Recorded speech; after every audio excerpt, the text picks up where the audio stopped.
Yo, smell anything? No. I think I shot myself.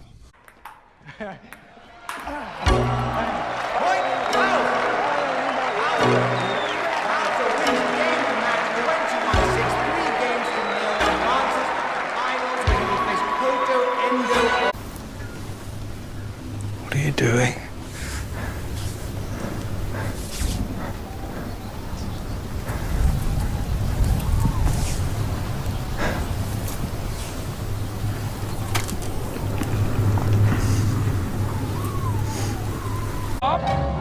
Go for it!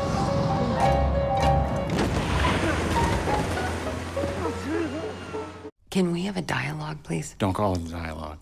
This isn't Death of a Salesman. Okay, can we talk, please? Or are you just going to We keep don't doing... need to talk. Yes, okay. Because Okay, guys, welcome back to Our Nerd Everything. My name is Craig, and if you are new here, welcome to my channel where I discuss all things from movies, TV shows, comic books, anything you discuss, anything you love, I discuss it here. And I know you guys are thinking, what was with that intro? What is so different? Why did he change it? As the title says, it is the second annual Fanflick Awards, and I came up with this a couple of years ago to nominate and award the best movies of the previous year. It's like my Oscar awards, but voted on, and the awards presented by fellow film content creators. Now, this spans from anywhere from Instagram to TikTok to, movies such as that are nominated tonight, such as Sinners, to even a Superman or in Fantastic Four First Steps. Now, while we are here to discuss the best films of 2025, we can't do that without also discussing the worst films of 2025. So here to present the first award of the night for worst film of the year, a dear friend of mine, Murata Media, otherwise known as Brandon. Brandon, take it away. Hello, I am Brandon from Murata Media, and I am honored to be presenting an award for this year's Fanflick Awards. And fittingly, I am presenting the award for Worst Film of the Year, since, I've been told that I'm a natural-born hater. And here are your nominees for Worst Film of the Year: Die My Love, The Strangers Chapter 2, Jurassic World Rebirth, Hurry Up Tomorrow, Fixed, and The Electric State. And the winner for Worst Film of the Year goes to The Electric State. I wholeheartedly agree with this win. That film was a steaming pile of poo. Congrats to the other nominees in this category for not taking this prize, because I'm sure it's not one that you want to win. Whew, man. Out of all the terrible films that released in 2025, there was nothing more deserving than The Electric State. So thank you for that, Brandon. But on to the next award, which is Best Costume Design. You had so many beautiful films brought to life and made the audience feel so transported in that time period with the beautiful costume designs, anywhere from, Sinners to even Frankenstein to, I could go on and on. But here to present Best Costume Design, you have a dear friend of mine, comic book nerd, otherwise known as John. John, the floor is yours. Hey guys, how's it going? My name is John. You guys can find me at Phenomenal John on TikTok and Instagram, and it's my absolute honor to recognize and give out this award. And as you guys can tell, I'm wearing a suit right now. However, this isn't always the appropriate attire for every situation. Sometimes I might need a fantastic superhero outfit for the entire family.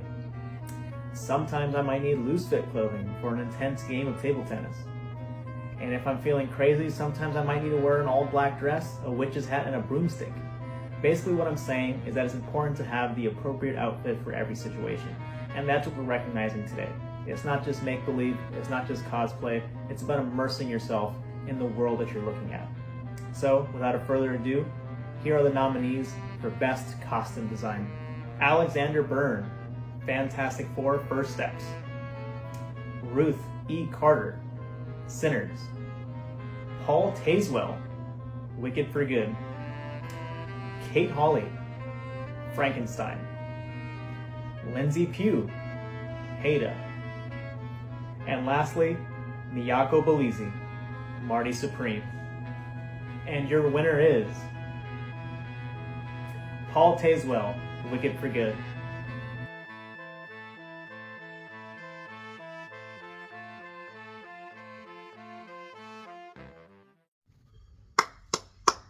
Congratulations to Wicked for Good for winning Best Costume Design. Now, even though Wicked for Good didn't get into pretty much anything at the Academy Awards, which is definitely a shocker, but then again, not really surprising considering that the Academy doesn't really love, sequel films like that. But thank you, John, for presenting and awarding Best Costume Design for Wicked for Good. Now, for the next nominee is Best Production Design, which is very similar to costume design, to where the sets and the sets just make the audience feel so immersed and transform into whatever movie that they're watching. So with that being said, I'm going to introduce the next presenter of this award, which is Draco Mays. Draco, who are the nominees? And now the nominees for Best Production Design. Kazra Farhani with Fantastic Four's First Steps. Hannah Beechler for Sinners. Fiona Crombie for Mickey 17. Jack Fisk for Marty Supreme. Beth Mickle for Superman. And lastly, Shane View and Tamara DeVrel for Frankenstein. And the winner is Hannah Beechler for Sinners. Okay, guys. Woo! Man, thank you, Draco, for awarding Best Production Design for Sinners. Hopefully, this is just me being biased, but hopefully that this is the first award of many of the night for Sinners to swoop and pretty much dominate in any and every category. So thank you, Draco, for awarding the first win of Sinners to Best Production Design. Now, for the next category is Best Visual Effects. Now, best visual effects in any film can make or hurt a production. I mean, anything from shooting laser beams out of a character's eyes that can fly around and that comes from Krypton to, even something as subtle as passing a cigarette can make the audience feel so amazed and just in love with what they are watching. So with that being said, my next presenter is also a friend of mine. Her name is Sunny. Sunny, please take it away. Here are the nominees for visual effects for the second annual Fanflick Awards. Michael Ralla and James Alexander for Sinners. Stefan Soretti, Enrico Dom, Stefan Naze, and Guy Williams for Superman. Ryan Tudhope, Nakia Ford, Robert Harrington, Nicholas Chevalier, Eric Levin, Edward Price, and Keith Dawson for F1. Scott Stockdick and Lisa Mara for Fantastic Four, First Steps. The Best Visual Effects Award this year goes to Michael Ralla and James Alexander for Sinners. Congratulations. I hate to say it, but I told you so. But thank you, Sonny, for awarding the second award to the biggest film of 2025, Sinners, for Best Visual Effects. Now, to take a break from a lot of the live action films, let's go to something more, I guess you could say, fun. There have been some great animated films of the year 2025, from Elio to K-pop Demon Hunters. I mean, There have been several. With that being said, let's take a look at the nominees, and this is presented by, I'm friends with a lot of the presenters of tonight, but Bilal, who you can find on TikTok, Instagram, please let us know the nominees. It's your boy MBK, the action guy in the building, for the second annual Fanflick Awards. I'm announcing Best Featured and K-pop Demon Hunters, Zootopia 2, Elio, and Lost in Starlight. And lastly, the winner is K-pop Demon Hunters.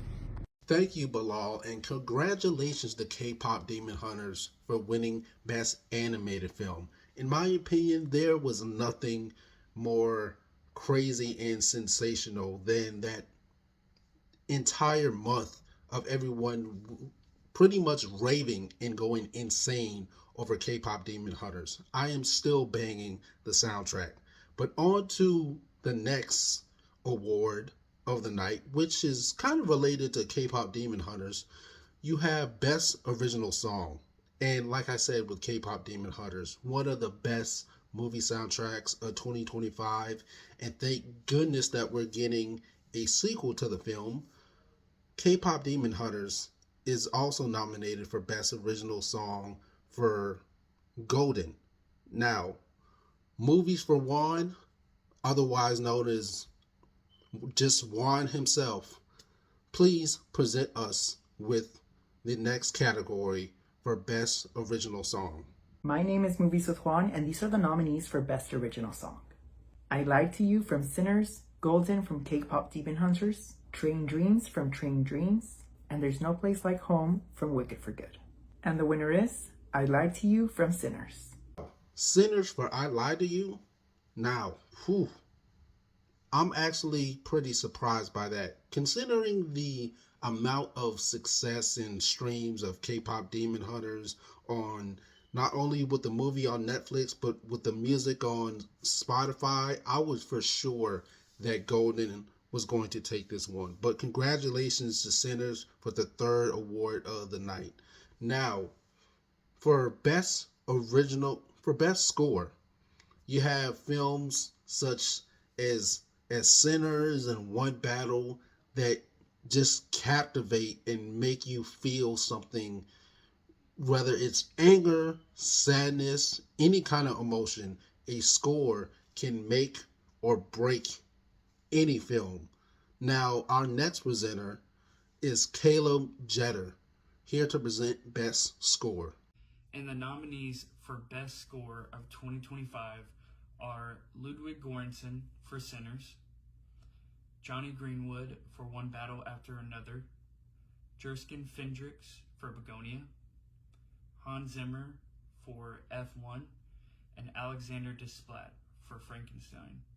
And the winner goes to Ludwig Göransson for Sinners.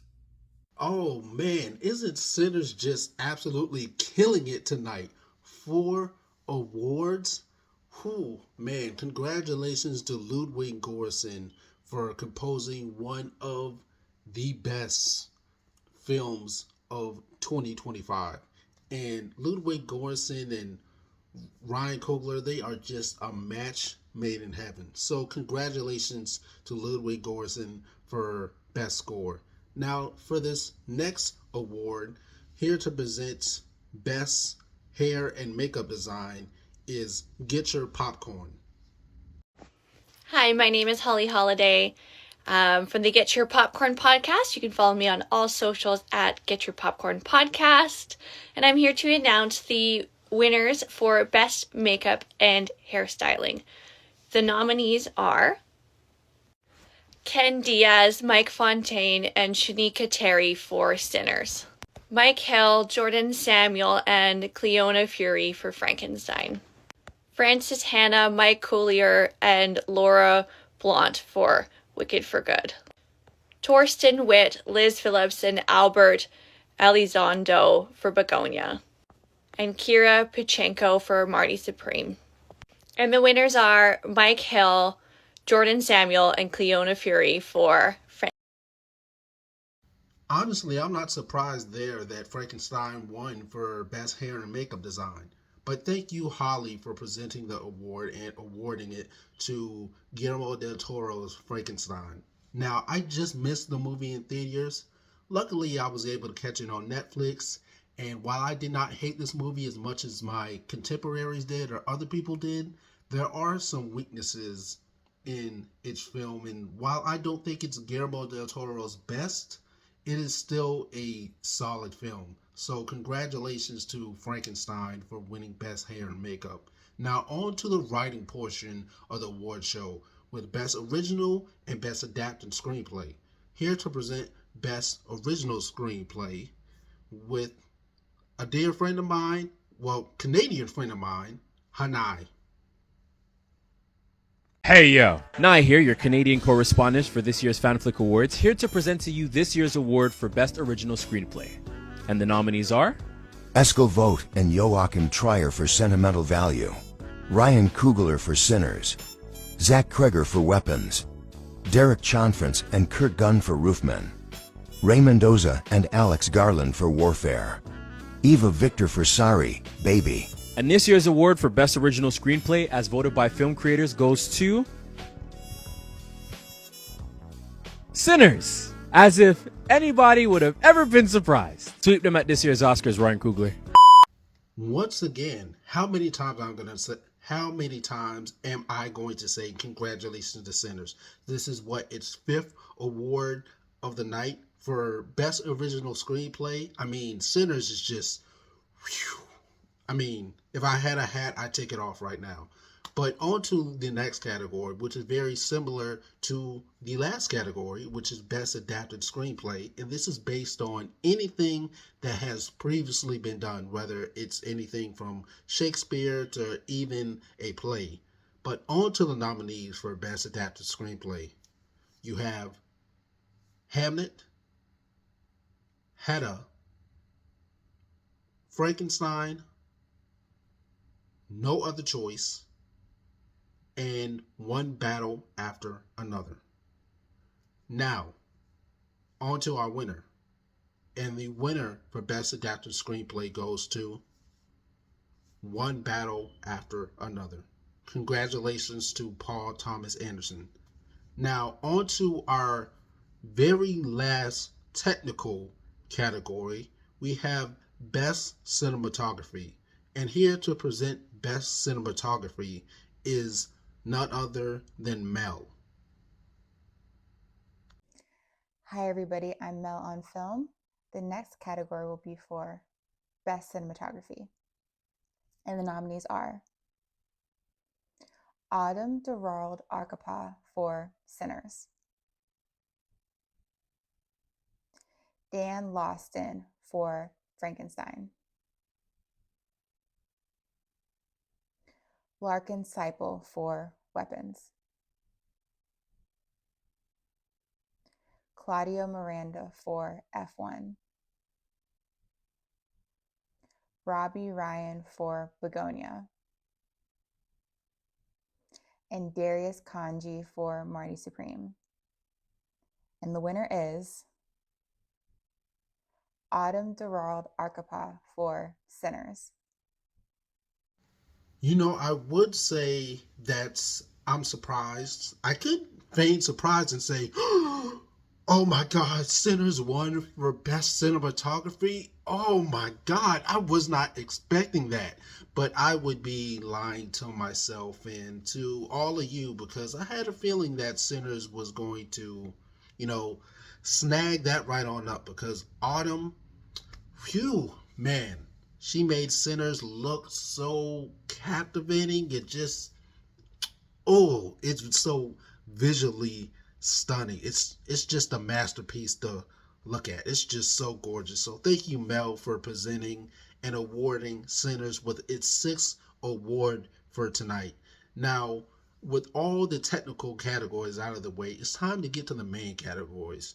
And that is Best Supporting. Not only actor, but also actress. So here to present Best Actress in a supporting role, none other than Megan.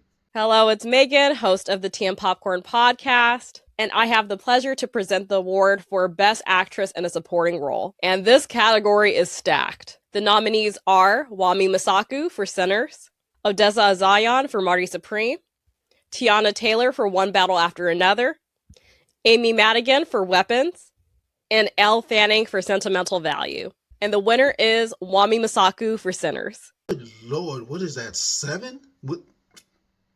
Hell, I done lost count, to be honest. But congratulations to Wumi Masaku for taking home Best Actress in a Supporting Role. She was definitely the rock to Michael B. Jordan's Smoke, and congratulations on the baby, Wumi.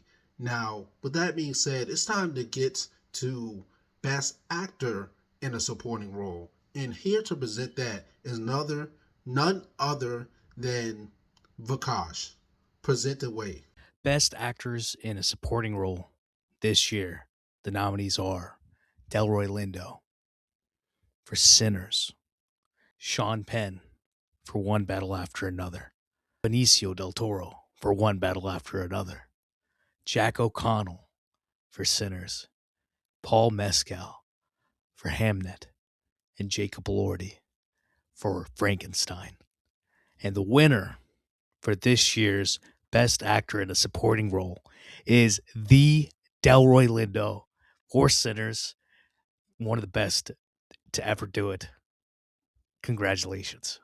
I couldn't have said it any better myself, Vakash. Congratulations to Delroy Lindo for Best Actor in a Supporting Role. And not only to Delroy Lindo, but all the other categories that Sinners has won in, and even Ryan Coogler for, once again, I'm going to keep thanking this man for creating such a gem in Sinners that's going to live on for generations to come, that we're going to teach our kids about, and that hopefully that even upcoming filmmakers will learn about in school. So congratulations to all the categories that Sinners has won in. Now on to the main lead actor categories, and to present the 2 awards for Best Actress in a Lead Role, here is none other than Katie from Katie TV. Here are the nominees for the second annual Fanflick Awards. Emma Stone for Begonia, Chase Infinity for One Battle After Another, Tessa Thompson for Hedda, Sonia Jin for No Other Choice, Rose Byrne for If I Had Legs I'd Kick You, and Jessie Buckley for Hamnet. And the winner is Jessie Buckley for Hamnet. Let's frickin' go, what a queen. Whew, man, I'm not gonna lie. While I'm not the biggest fan of Shakespeare at all, and I did not know who Jessie Buckley was until I saw Hamnet, man, she has not only won me over, but man, I might have to invest more in Shakespeare, because Hamnet tore me to shreds. I cried multiple times from I guess cheek to cheek or face to face, however you want to say it. Anyway, congratulations to Jessie Buckley for winning Best Actress in a Supporting Role, and thank you, Katie, for presenting it. Now, for the next award, Best Actor in a Supporting Role, your presenter for this, Brandon White. Hello everyone, my name is Lampan97 and I'll be presenting Best Actor in a Main Role. The nominees are Michael B. Jordan for Sinners, Leonardo DiCaprio for One Battle After Another, Ethan Hawke for Blue Moon, Lee Byung-hun for No Other Choice, Timothée Chalamet for Marty Supreme, and Jesse Plemons for Begonia. And the winner is Michael B. Jordan for Sinners. What was on them? I thought y'all was dead set on buying the place. More time I spend with y'all, the less sure I am you boys are serious about it. Ain't no boys here. I just grown men. With grown men money and grown men bullets. Unfortunately, guys, we are officially coming to an end. We are at the second to the last award of the night. And this next one is Best Director. Without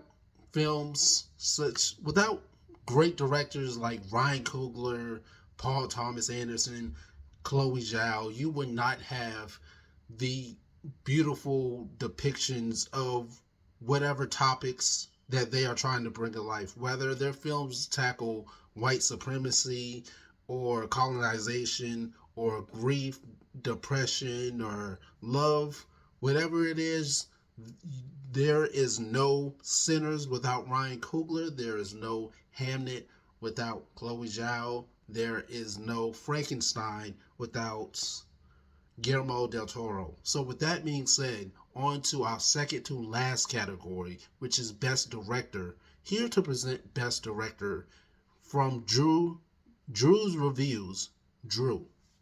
What's good, y'all? I'm Drew with Drew's Reviews, and I'm here to announce the winner for Best Director. This year, we had some amazing films perfectly crafted by some legendary directors. The nominees are Park Chan-wook for No Other Choice, Ryan Coogler for Sinners, Paul Thomas Anderson for One Battle After Another, Chloe Zhao for Hamnet, Yargo Lanthimos for Begonia, Nia DaCosta for Hedda, Joachim Thier for Sentimental Value, and Hafar Panachi for It Was Just an Accident. And the winner for Best Director is no other than Ryan Coogler for Sinners. 2026 has marked a point in history where I feel like we're in this creative renaissance. Yes, we have the resurgence of popular franchises and adapted films from books, but we also have original stories as well, which is really refreshing to see. Personally, if I had to narrow down some of the best films of the year and what the best film is, here would be my short list of nominations. Let's start out with the international talent. With Park Chan-wook's No Other Choice, he's created a film that has crossed the cultural boundaries. Known for his dark comedic genres, No Other Choice definitely ups the bar in his career. It's most certainly worth the watch. 2026 is also the year of dark comedy. I'm not really sure why. Directors like Yorgos Lanthimos that really excel at stuff like this. Actors and directors have a really good relationship, and Emma Stone and Yorgos go together like bread and butter. Impressive that Yorgos can go to Poor Things to this and it also be a banger. Film has also been a form of resistance in 2026. Directors like Jafar Panahi were literally banned from making projects in their country. Even in the midst of political repression, art has been used this year as a form of resistance. There's also films like Sentimental Value, directed by Joachim Trier. And of course, if you're looking for something that's character-driven, Joachim Trier is definitely known for that. Sentimental Value explores generational trauma and identity crises. One thing about me, man, I love a messy film family. That's exactly what Sentimental Value is going to give you. Of course, one of my favorites, Nia DaCosta's adaptation of Hedda. They keep playing with Nia DaCosta's name, but she never misses. I feel like people should be talking about Tessa Thompson and Nia DaCosta's career the same way they talk about Ryan Coogler's and MBJ's. Every time they get together, it's a banger. Nia DaCosta's gonna make power moves. She's gonna make something jarring. She's always gonna make her characters crash out. We have Chloe Zhao's Hamnet, Maggie O'Farrell bestseller. In a common theme with these Marvel directors making careers for themselves, it's almost like Chloe Zhao was a well-respected director before Marvel. Interesting. Put some respect on this woman's name, man. She's spontaneous, she's raw, and she's an excellent filmmaker. Of course, you have Marty Supreme. Many have said is the apex of Timothée Chalamet's career. Regardless of the controversy, Timothée has managed to expand his range over the course of his career. A lot of people don't like his approach to acting and filmmaking, but I like the Mamba mentality. I don't know if it's because of the method acting, or because he has this drive to succeed. Do you like it or not, Marty Supreme is definitely one of the best films of the year. It's certainly up for debate whether he wins or not. Of course, last but not least, what I think is the most culturally impactful film of the year, Sinners. What you want, but I think that Michael B. Jordan put on one of the best performances of the year. If Sinners is going to win anything, it's going to be for the best ensemble. Most certainly the best soundtrack. I think what sets it apart is that it's original. I really do think it sets a precedent for Black American culture and American culture in general. I don't know about you, but to me, this is the best film of the year. What do you guys think? What do you think is the best film of the year?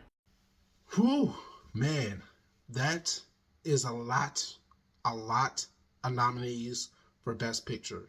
So with that being said, with this being the last award of the night, let's see who won Best Picture for the second annual Fanflick Awards. And the winner is, drumroll, Ryan Coogler for Sinners. Thank you, Ryan Coogler, a million times over and over and over and over again. I don't think Ryan realizes how much this movie meant to a lot of people that look like myself. Now, Sinners, oh my God, it swept tonight. No surprise there. And I can't wait to see you guys for the 3rd annual Fanflick Awards, which will be next year. Thank you for all my fellow film content creators that helped me present all the awards. I could not have done any of this without you.